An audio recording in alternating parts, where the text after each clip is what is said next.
नमस्कार दोस्तों। बदले बदले मेरे सरकार नजर आते हैं, घर की बर्बादी के आसार नजर आते हैं।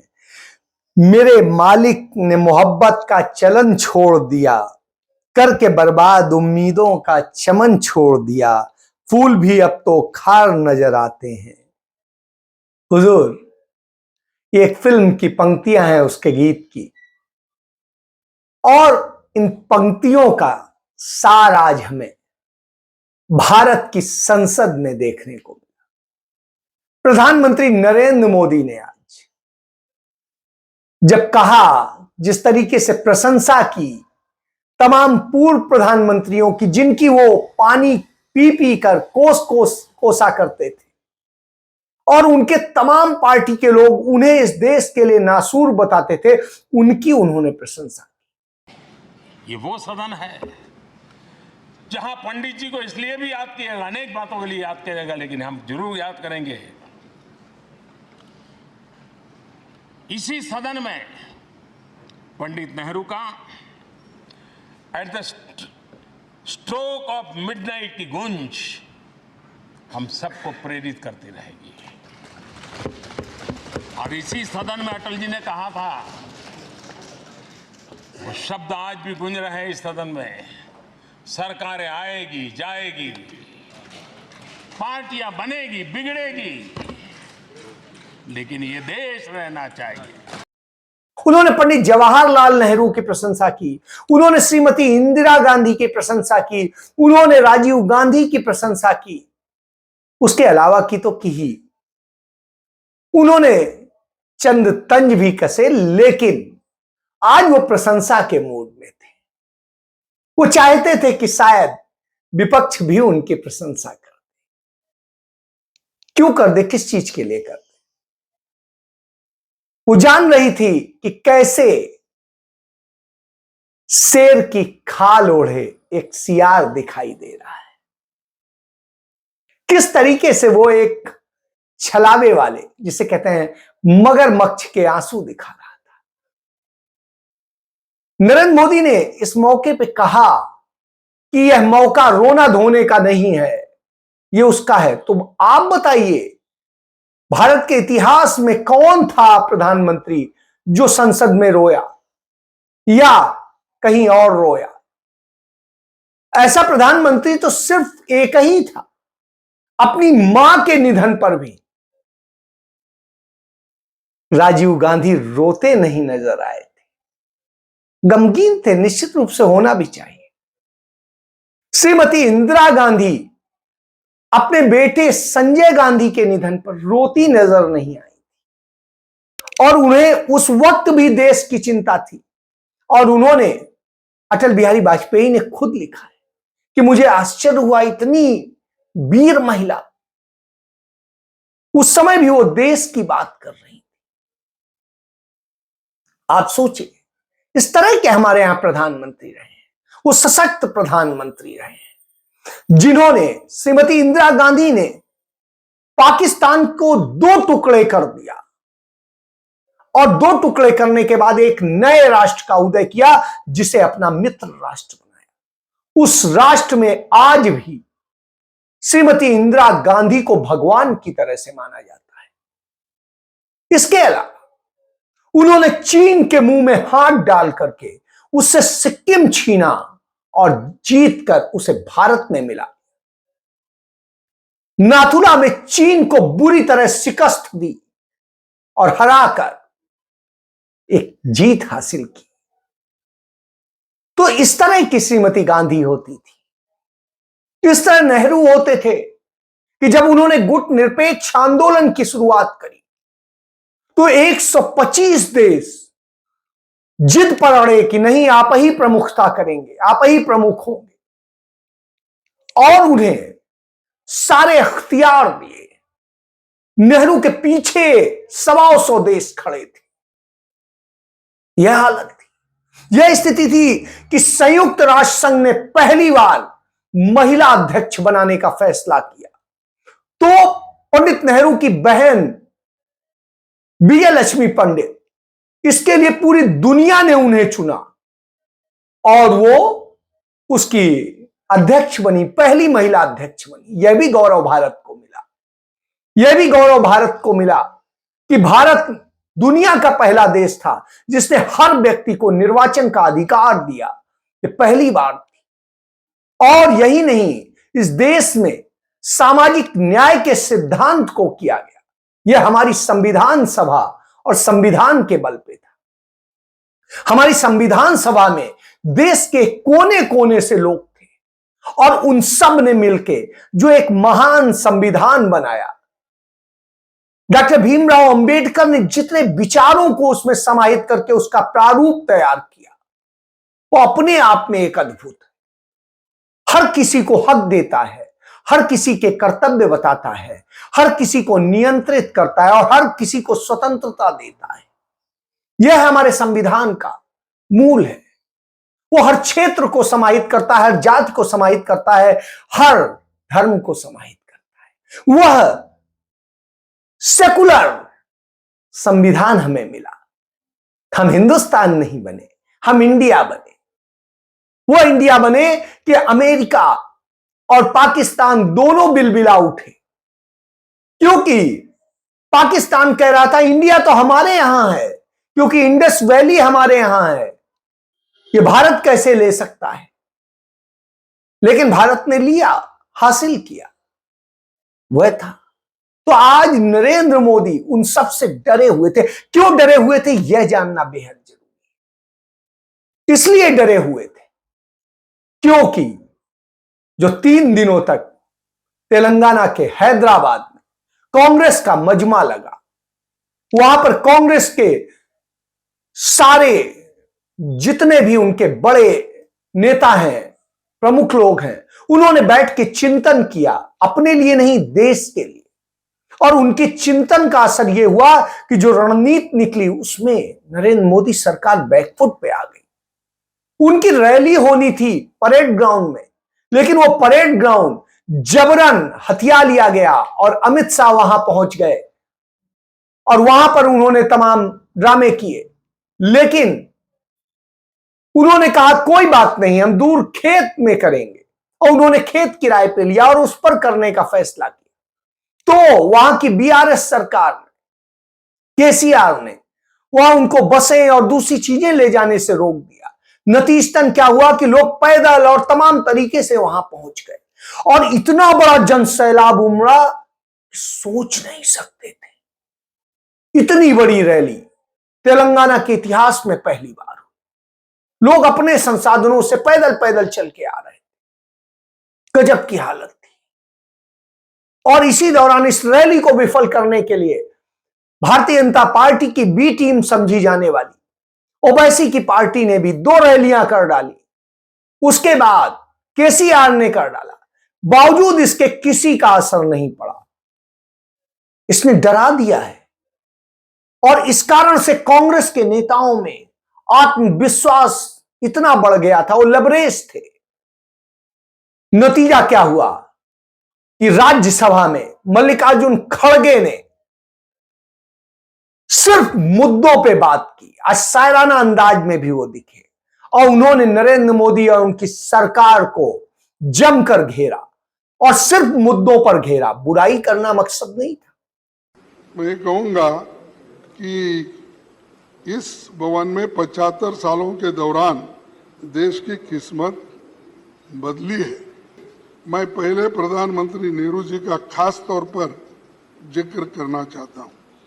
उनका मानना था कि संसद तभी तक प्रासंगिक है जब एक समय की बदलती जरूरतों के मुताबिक निरंतर विकसित गतिशील संस्था बनी रहती है।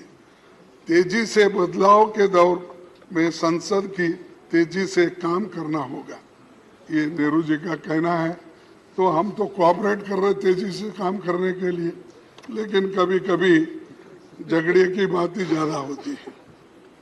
सर, नेहरू जी के पहले कैबिनेट में कैसा, यानी मैं ये बता रहा हूं कि कैसे डेमोक्रेटिक वे से पहले चलती थी। नेहरू जी के कैबिनेट में वो सबको अपने साथ लेके चलते थे उन्होंने जो पहली कैबिनेट बनाई उसमें सबसे योग्य लोगों को शामिल किया। जो कांग्रेस में नहीं थे वैसे 5 लोगों को शामिल किया। साहब, उन्होंने तो 5 अपोजिशन के लोगों को शामिल किया, उनसे सहमति नहीं होती थी उनको किया। आप तो हमारी छाया भी नहीं देखना चाहते। उन्होंने पहली कैबिनेट बनाई थी बाबा साहब और श्याम प्रसाद मुखर्जी साहब समेत 5 दूसरे धारा के विचारधारा के लोग थे। अब हो सकता सर, नेहरू जी के बारे में बहुत बातें बोलते हैं अपोजिशन के लोग, खासकर बीजेपी के लोग। ये छोड़ दीजिए, जो आदमी 14 साल जेल में रहकर सब कुछ सहन करके देश के बुनियाद डाल के बड़े बड़े कारखाने बना के पब्लिक सेक्टर बना के नौकरियां दे के इतने बनाए, वो बुनियाद डालने के बाद देश बढ़ा और 5 ही साल में हम आगे बढ़े।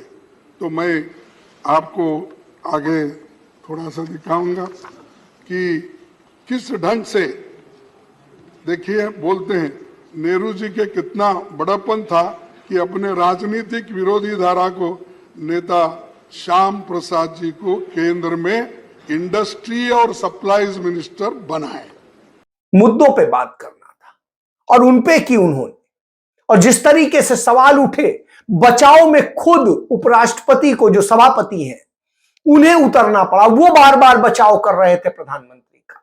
वो तटस्थ भूमिका जो होती है उसको छोड़ के वो भाजपा के कार्यकर्ता की तरह से कर रहे थे। लेकिन मल्लिकार्जुन खड़गे, वो बुजुर्ग नेता, आज जवानों की तरह से उन्हें दहाड़ रहा था और उनकी औकात बता रहा था। और यह स्थिति थी।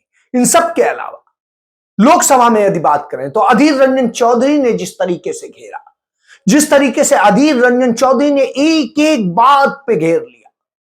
श्रीमती सोनिया गांधी ने यह सत्र शुरू होने के पहले जो चिट्ठी जारी की थी, प्रधानमंत्री को चिट्ठी लिखी थी, मुद्दों पे बात करने की बात की थी, उसी को लेकर के उन्होंने किया। जवाहरलाल नेहरू नहीं, उस कॉन्स्टिट्यूएंट असेंबली में जितने लोग थे सारे ने ये शपथ ली थी कि हम देश को आगे बढ़ाएंगे और देश आगे बढ़ते बढ़ते यहां तक पहुंचे।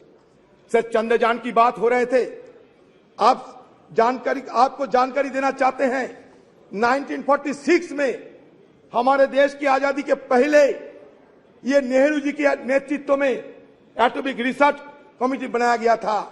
1948 से हमारे देश में ये नेहरू जी के नेतृत्व में हम सिर्फ आज की मॉडर्न टेक्नोलॉजी और आज की साइंस विज्ञान की तरफ हम आगे निकलते हुए हमें ये देश के लिए क्या किया सर, ये देश के लिए बनाया इसरो। विक्रम भाई साराभाई की अगुवाई में नेहरू जी की दर्शन से ये इसरो बने, आज नहीं 1964 में। और हमारे देश में 1975 में आर्यभट्ट हम लोग सैटेलाइट आसमान में भेजा था। लेकिन आज इसरो को हम क्या कहेंगे, Indian institute of space research कहेंगे और क्या कहेंगे पता नहीं, कहां से लाए गए भारत और इंडिया तरह तरह की बातें। बगल में सोनिया गांधी बैठी, उनका आशीर्वाद जैसे उनके साथ, और वो बोल रहे थे, मुद्दे पे बोल रहे थे, किसी के पास में जवाब नहीं था। सवाल थे कि आखिर इतने हमारे जवान अफसर शहीद हो गए सेना के, उन पर एक शब्द प्रधानमंत्री नहीं बोल सकते हैं, एक ट्वीट नहीं कर सकते हैं। किसी की उंगली क्रैक होने पे तो ट्वीट करते हैं, तमाम छोटी छोटी चीजों में ट्वीट करते हैं, किसी को बर्थडे विश करते हैं, किसी को कुछ करते हैं, किसी कुछ करते हैं। यहां इतना वक्त नहीं मिला शहीदों के लिए, जबकि इसी दौरान वो रैली कर रहे थे और दूसरे ब्रांडिंग के शो कर रहे थे। यह स्थिति थी। इसके अलावा उन्होंने एक एक मुद्दा, महिला सुरक्षा की बात की, महिलाओं के आरक्षण का जो मुद्दा कांग्रेस पार्टी की CWC ने जो पास किया कि महिलाओं को 50% आरक्षण की बात की जाए और उसके लिए काम किया जाए, उसको लेके बात आई। इसके अलावा मांग उठी कि प्रधानमंत्री इस पर काम करे, क्योंकि ये कांग्रेस ने जो विधेयक पास किया था राज्यसभा में वो आज भी एग्जिस्ट करता है। सोचिए, इसके बाद में मणिपुर को लेकर चिंता व्यक्त की गई कि मणिपुर पे क्यों मौन है आप, क्यों बच्चियों के साथ होते बलात्कार पे मौन है, क्यों इस देश की हालात पे मौन है, क्यों सांप्रदायिकता के माहौल बनाने के लिए आप वो कर रहे हैं। इन सब मुद्दों को लेकर घेरा गया और इतना डरी हुई आज भाजपा नरेंद्र मोदी नजर आए। यही नहीं, उससे लगा कि एक बदलाव की बयार दिख रही है और वो बदलाव दिखा रहा है कि बेटा सुधर जाओ, नहीं तो अब सबक तो सिखाने आ रहे हैं और पूरा इंडिया आ रहा है। आज कांग्रेस पार्टी का जिस तरीके से सकारात्मक मुद्दों को लेकर के चलने का अंदाज था, उसने अपने आप में सबको सोचने के लिए मजबूर कर दिया, क्योंकि आप जो करते हैं उससे ज्यादा घिनौना कुछ नहीं होता। आप आजम खां से इतना जलते हैं, जलिए, कोई बात नहीं, लेकिन आप उनके यहां इनकम टैक्स का छापा मरवाते हैं और छापा मरवाते हैं, वहां कुछ नहीं मिलता। तो जिस लड़की ने उनकी पत्नी की बीमारी की हालत में सेवा की थी उनकी, उसके घर भी छापामारी कर देते हैं, मिलता कहीं कुछ नहीं है। आप उसके खिलाफ जो है बकरी चोरी, कुछ और मुर्गा चोरी, इसकी एफआईआर दर्ज कराते हैं। आप शर्म नहीं आती? इस तरह की बदले की भावनाएं होती है। यही नहीं, आपकी नीतियों ने कैसे किया है, यह दिखाता है कि आप कैसे कुछ लोगों से इतनी नफरत करते हैं। कहीं बुलडोजर चलाते हैं, कहीं कुछ करते हैं, लेकिन इन सब के बावजूद अब लोग डरना छोड़ चुके हैं, क्योंकि राहुल गांधी ने कहा था डरो मत, और डरो मत का नारा आज देखने को मिल रहा था संसद में भी, संसद के बाहर भी। डर आज दिख रहा था, यदि कहीं तो आपके चेहरे पर दिख रहा था। तो हालात ये थे आज नरेंद्र मोदी का डर, भारतीय जनता पार्टी का डर दिख रहा था। आज जिस तरह की स्थिति थी, यह डर था कि आज कहीं विपक्ष नाराज हो गया तो कल जो नए सदन में बैठक होनी है वहां पर भी वो बायकॉट कर दिया तो उनकी बेइज्जती हो जाएगी दुनिया में। बचा लो अपनी इज्जत किसी तरह से। अपनी इज्जत की आपको फिक्र थी, लेकिन देश की बेटियों की लुटती आबरू पर आपको, उनकी लुटती हुई इज्जत पर आपको कोई फिक्र नहीं थी। इस देश के बेरोजगार होते युवाओं पर आपकी कोई वो नहीं थी। आपका फिक्र नहीं था कि कैसे इस देश के 81 करोड़ लोगों को आपने 5 किलो अनाज की लाइन में खड़ा कर दिया है, भिखारी बना दिया है। यह हालत है।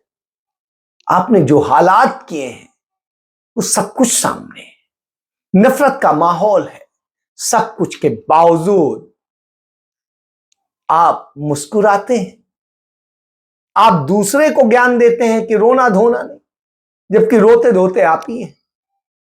कोई और नेता तो आज तक इतिहास में नहीं रोता। यह आपकी दशा है और इस दशा से पता चलता है आप कितना डरे, आप किस तरीके से अदानी अंबानी के नौकर बनके भूमिका अदा करते हैं, उनके एजेंट के तौर पे काम करते हैं। ये देश के लिए शर्मनाक है।